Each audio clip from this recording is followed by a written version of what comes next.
Hey everyone, Scarly Mo's back online. So a very quick video. I know most of you guys on my channel have seen that interview that Danny Roscoe did last night with Paul Thorpe. I think a lot of the points that had been made have already been laid out.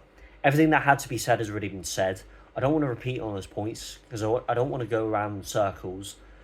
I've analysed both sides of the argument. I've done a lot of thinking about it. I think, in all honesty, throughout that interview, I think at least 80% of the time, Paul Thorpe has handled it like a gentleman. He was very respectful. He didn't go into a fit of rage. He didn't jump out of his seat. He didn't shout hateful remarks against anyone. So I applaud him for that. But on the other hand, I do defend and stand by the criticisms that I've personally made about him. That a lot of people, and even he admits last night in his live stream that he completely understands why people feel let down and disappointed in him leaving to Spain. And he admits that. He understands it. He accepts it. So let's just throw that to one side. And I'll just give my take on it. The crux of the matter is, I think that Paul Thorpe genuinely cares for the people of this country. What he said last night, I think he's honest about it. I just think that he's rushed into the movement too quickly, way too quickly. He's dug himself a political rabbit hole, skin deep, where he finds himself in a position where he cannot climb his way out of it. Essentially, he's bitten off more than he can chew. He didn't realise that he's what he's going up against. He never expected that the authorities would hold him to such scrutiny. He's ever since he's revolved his YouTube channel around the world of politics. He's gone into the world of politics within a year.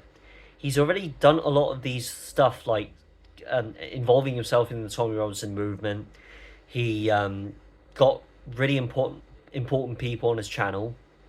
He tried to get people over to America to talk to JD Vance. That's a very big ambition for someone who's barely done his research on politics for a year. He mentioned last night that he took a 420-mile round trip to Dover to speak to 3 senior members of Reform. All of this stuff, all within a year of talking about politics. I think he's done it too quickly. He could have approached things a lot better. And he didn't realise that he just bitten off more than he can chew. Think about it. Look at channels like myself. I don't mean to toot my own horn. Look at myself. Look at Maya Tusi. Look at Jeff Taylor. Look at Richard Inman, Danny Roscoe. What about politicians like Nick Tinconi, Ben Habib, Rupert Lowe? What do we all have in common? If you look at our history, we have been gathering up knowledge, a plethora of knowledge over years. I've started doing this ever since 2017. I know I've started my YouTube channel very late, but I've been doing research for years. I've been sitting patiently, I've been shutting my mouth, I've been listening to people who know what they're talking about. People like Jordan Peterson and Douglas Murray.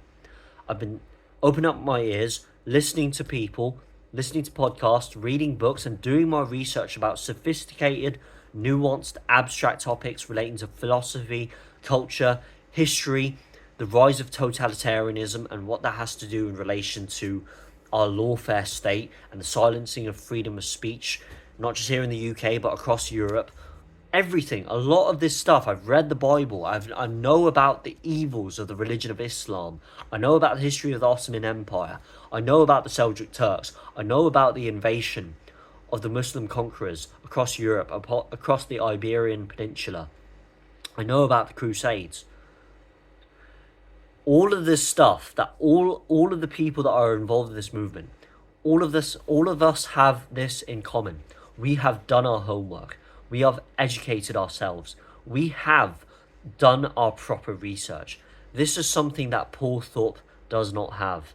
And that is why people levy such criticism against him, is because he is just not in the right position to be criticising people who have more knowledge about politics, about culture, about history, about the United Kingdom than he does. That's all it is. So I think this is going to be the last Paul Thorpe video I make. And I don't want to get into this petty drama. I don't want to talk about it again and again because there's more urgent matters to deal with. I think we have a country to save.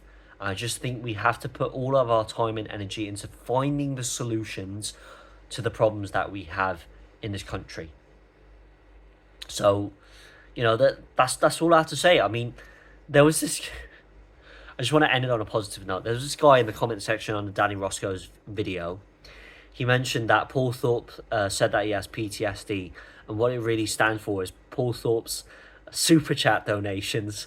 That was a really funny comment. Honestly, the next time I think about PTSD, I'll be thinking about Paul Thorpe's super chat donations.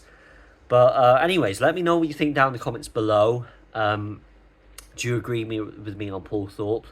But I think this is going to be the last video I make about Paul Thorpe. So yeah, that's it. Guardian Most Clock out. Be sure to leave comments down below.